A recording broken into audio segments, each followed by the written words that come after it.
Un encuentro con su palabra, porque secase la hierba, marchitase la flor, mas la palabra de Dios permanece para siempre. Con ustedes, el doctor José Ricardo Arias Quintero.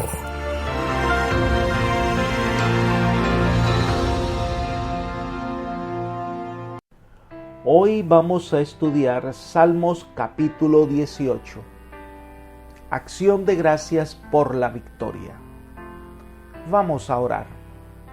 Amante Padre y eterno Dios, te pedimos muy especialmente que tu Espíritu Santo venga a dirigirnos en el estudio de este salmo, que podamos tener inteligencia y entendimiento para comprender tu palabra.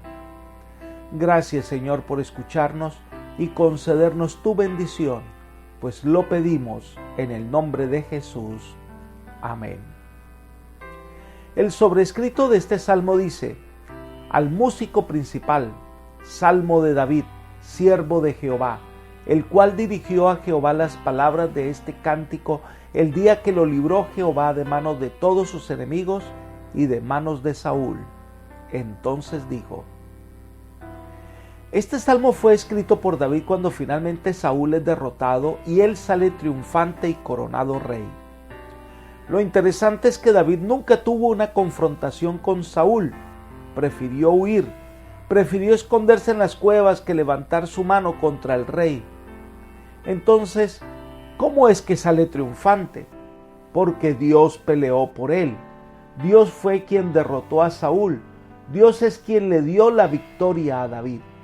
Solo que David tuvo que esperar el tiempo oportuno de Dios. Recordemos que el Señor ha prometido pelear nuestras batallas por nosotros si confiamos en Él. Dios dará la victoria, pero debemos perseverar a su lado. David en 2 de Samuel capítulo 22 canta este hermoso canto que aparece en el Salmo 18. Es un canto de victoria. Es un canto reconociendo la fidelidad de Dios. Entre la alabanza inicial y la final que David eleva a Dios, su vida con el Señor se describe en 3 etapas. Bueno, vamos a estudiar este capítulo. Lo primero es el preludio que contiene sus alabanzas iniciales. Leamos los versículos 1 al 3. Te amo, Jehová, fortaleza mía. Jehová, roca mía y castillo mío, mi libertador.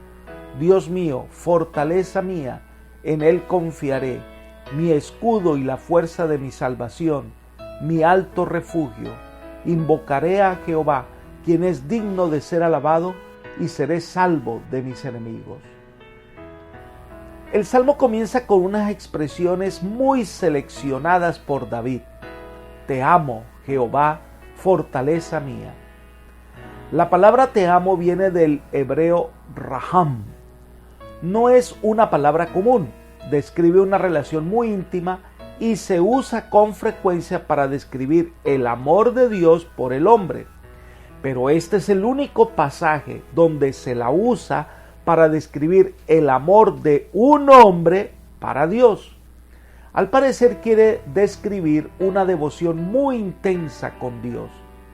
Entonces dice que Él es fortaleza mía, pues es Dios donde el salmista encuentra fuerza, es quien lo preserva. Entonces David describe lo que Dios ha significado para él.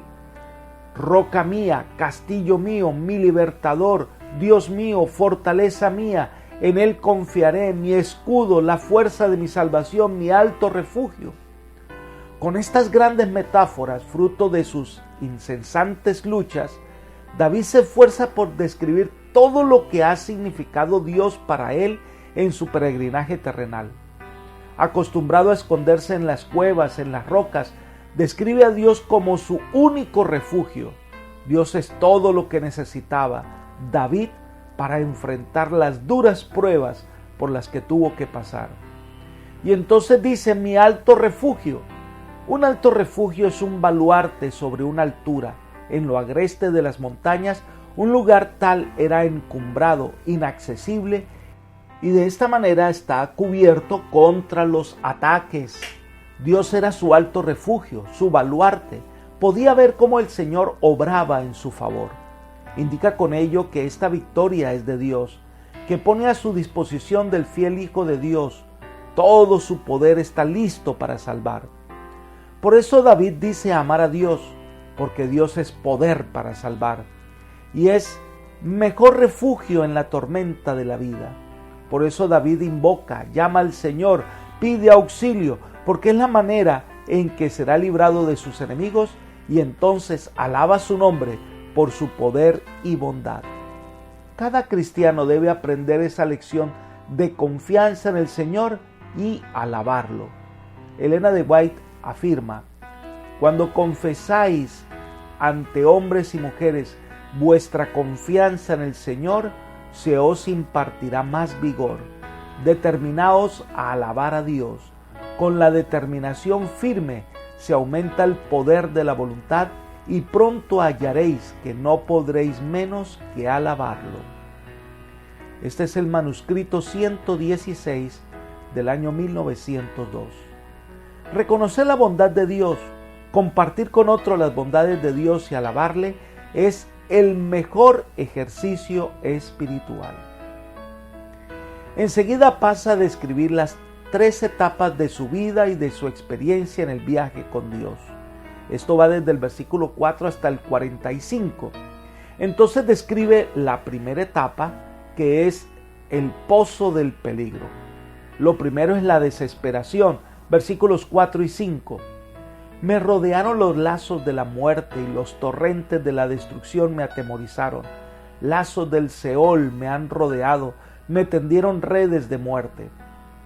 David describe todos los peligros como ligaduras de muerte. Su vida está en peligro. No veía la solución a la mano. Era perseguido constantemente, huía de lugar en lugar. Cada vez sentía que no podía resistir más y que iba a caer en una trampa como cae una presa ante su cazador, y entonces moriría. Entonces pasa a describir a su defensor, versículos 6 al 15. En mi angustia invoqué a Jehová y clamé a mi Dios. Él oyó mi voz desde su templo, y mi clamor llegó hasta sus oídos. La tierra fue conmovida y tembló, y se conmovieron los cimientos de los montes, y se estremecieron porque se indignó él. Humo subió de su nariz y de su boca fuego consumidor, carbones fueron por él encendidos. Inclinó los cielos y descendió, y había densas tinieblas debajo de sus pies. Cabalgó sobre un querubín y voló sobre las alas del viento. Puso tinieblas por su escondite, por cortina suya a su alrededor, oscuridad de aguas, nubes de los cielos. Por el resplandor de su presencia pasaron sus nubes, granizo y carbones ardientes. Tronó en los cielos Jehová, el Altísimo dio su voz, granizo y carbones de fuego. Envió sus saetas y los dispersó, lanzó relámpagos y los destruyó. Entonces aparecieron los abismos de las aguas y quedaron al descubierto los cimientos del mundo. A tu reprensión, Jehová, por el soplo del aliento de tu nariz. En las circunstancias que pasaba David, su único refugio o fuente de fortaleza fue la oración, porque tenía la seguridad que Dios le oye desde su templo y entonces vendrá la liberación. Lo que experimenta David es una respuesta a la oración sincera. Dios oye y Dios actúa. Y entonces comienza a describir una teofanía, una vívida imagen poética de la presencia de Dios. La intervención divina en respuesta a la súplica del salmista es descrita magistralmente por David como un trastorno de la naturaleza, cuyos detalles fueron tomados sin duda de los recuerdos de muchas tormentas que él había contemplado durante los periodos peligrosos de su vida.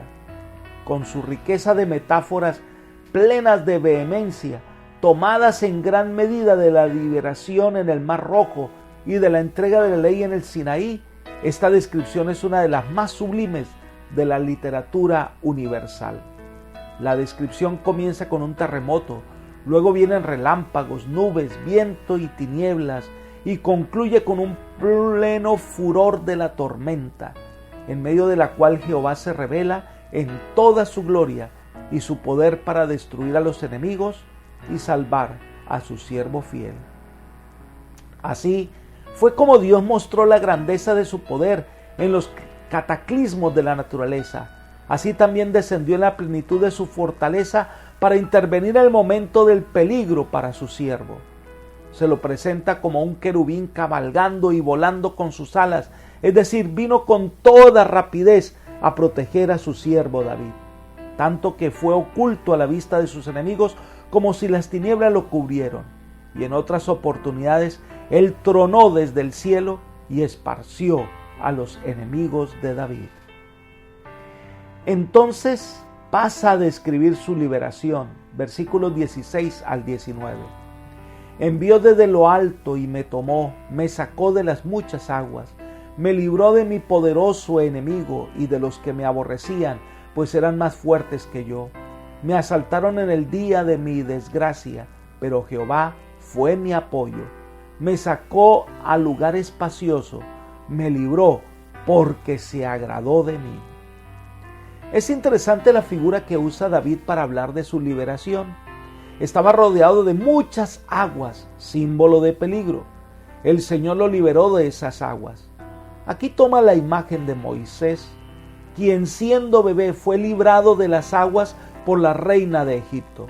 De la misma manera el Señor lo libró de su poderoso enemigo que era Saúl. Sus enemigos eran más fuertes y más grandes que él, pero el Señor fue su apoyo, fue su cayado. Sin él hubiese caído. Entonces lo saca y lo coloca en un lugar espacioso, es decir, lo llevó a un lugar donde podía moverse, donde podía huir. Y termina diciendo, me libró porque se agradó de mí. David reconoce que no había hecho nada absolutamente grande como para merecer la bondad de Dios. Esto fue iniciativa divina. Fue porque Dios se agradó de él, porque le amó. La segunda etapa que describe este capítulo de la vida de David es la de una carrera de integridad y ética. Y esto lo encontramos entre los versículos 20 hasta el 28. Lo primero que hace en esta sección es destacar los principios de la dirección divina que encontramos leyendo los versículos 20 al 26. Dice, Jehová me ha premiado conforme a mi justicia, conforme a la limpieza de mis manos me ha recompensado, porque yo he guardado los caminos de Jehová y no me aparté impíamente de mi Dios, pues delante de mí estuvieron todos sus juicios y no me he apartado de sus estatutos. Fui recto para con él y me he guardado de hacer lo malo, por lo cual me ha recompensado Jehová conforme a mi justicia, conforme a la limpieza de mis manos delante de sus ojos. Con el misericordioso te mostrarás misericordioso y recto con el hombre íntegro. Limpio te mostrarás con el limpio y severo serás para con el tramposo. David expresa que Dios intervino porque David no merecía el trato que recibía de Saúl y de sus otros enemigos. Dios recompensa y da galardón a los fieles hijos de Dios. Y entonces expone una serie de razones por las que Dios liberó a David. Era un hombre que actuaba rectamente.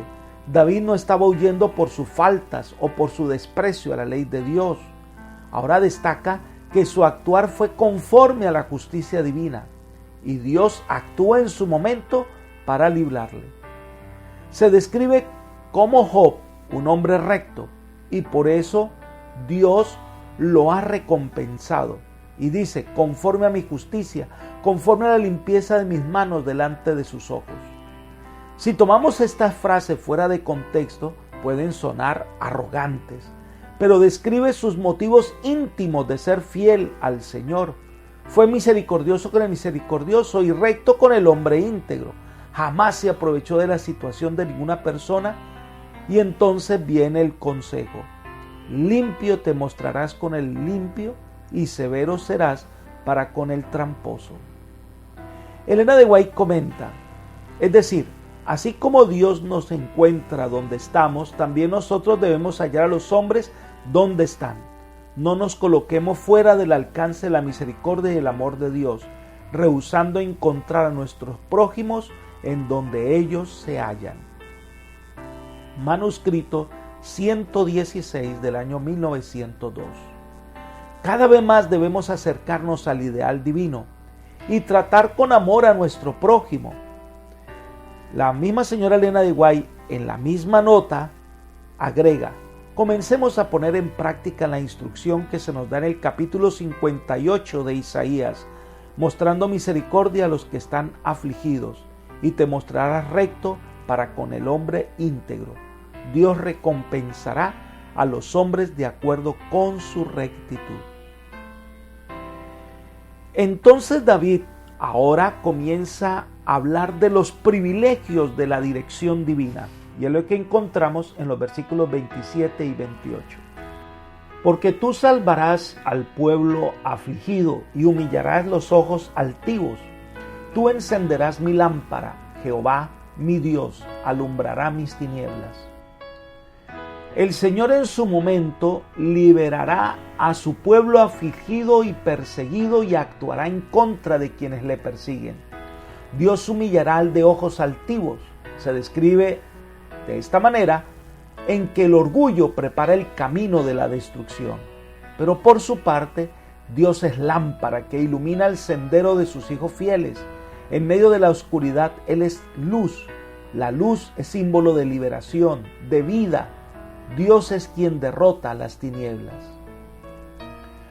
La tercera etapa que describe en este capítulo es la turbulenta atmósfera del liderazgo.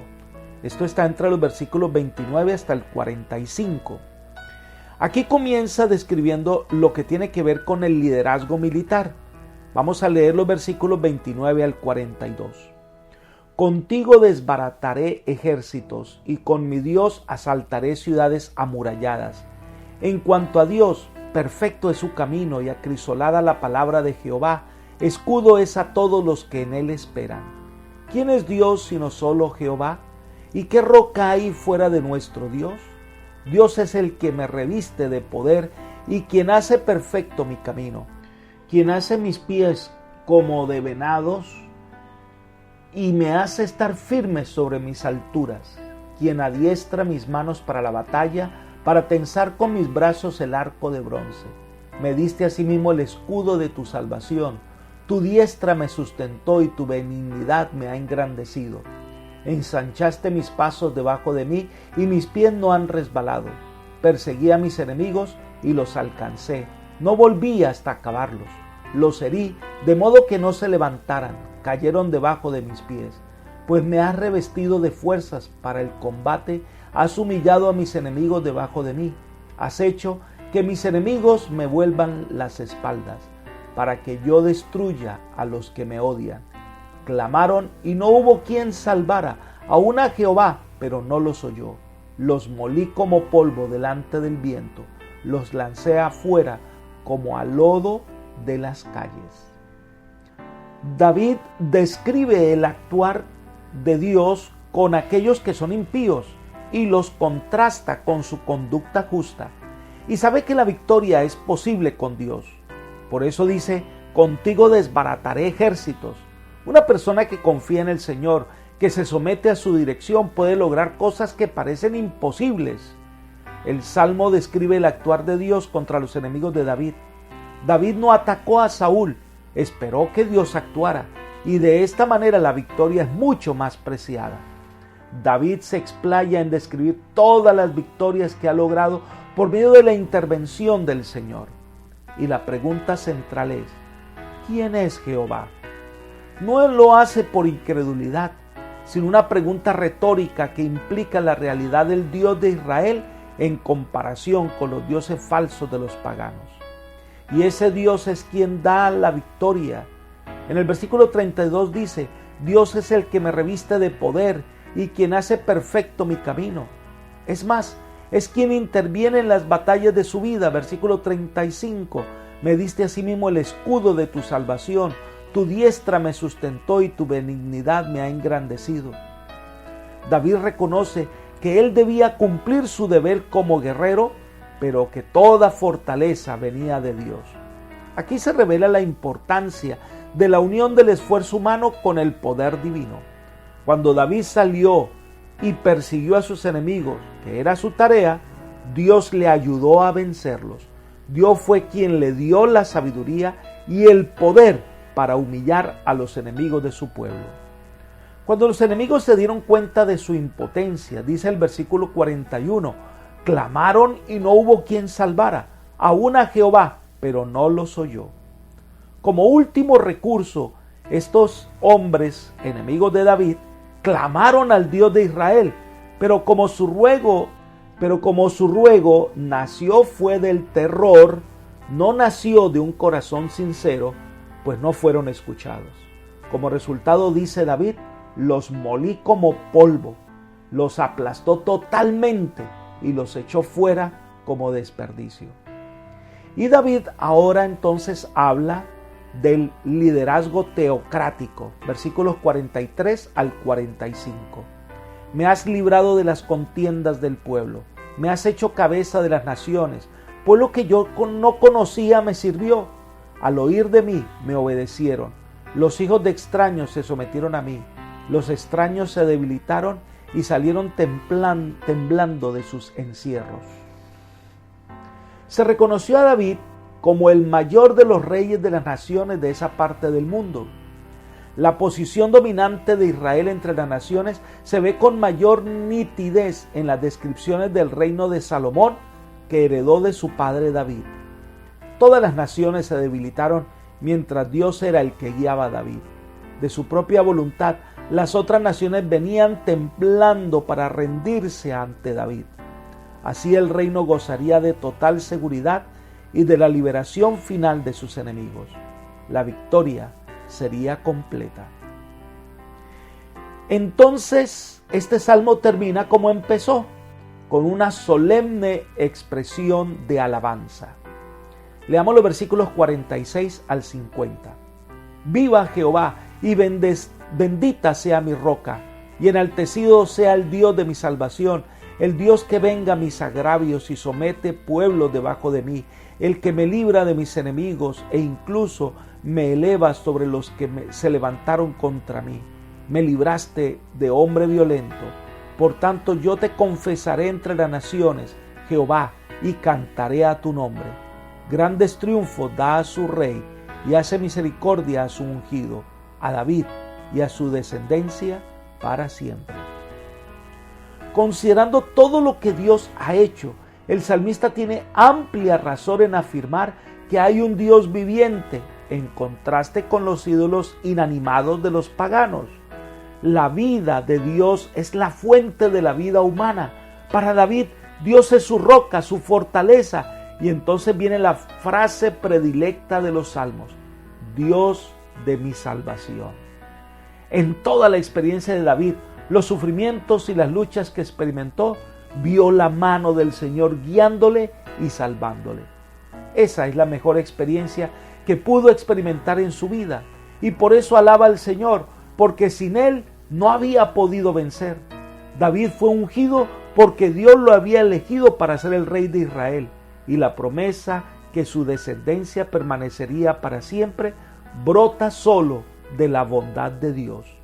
Por eso David tiene motivos más que suficientes para alabar y glorificar al Dios eterno. Apreciado amigo y hermano, este salmo nos enseña que no importa si nos rodean las fieras tentaciones del enemigo, no importa si somos acusados falsamente, no importa si el enemigo lanza sus dardos venenosos, si Dios está a nuestro lado, nada debemos temer, nada podrá contra nosotros, porque Dios es escudo, fortaleza y castillo fuerte. Por eso el mejor lugar del mundo es estar al lado de Jesús. El Señor obra en su tiempo. En el momento oportuno salva a sus hijos. Él es la fortaleza y el refugio fiel. Debemos aprender a perseverar a su lado, porque el tiempo de Dios es diferente a nuestro tiempo. Dios da la victoria a quien confía y espera en Él. En medio de las luchas que enfrentas, recuerda que tu único refugio es el Señor. Él es quien te hace vencedor. Que el Señor te bendiga y te guarde. Es mi oración por ti. Amén.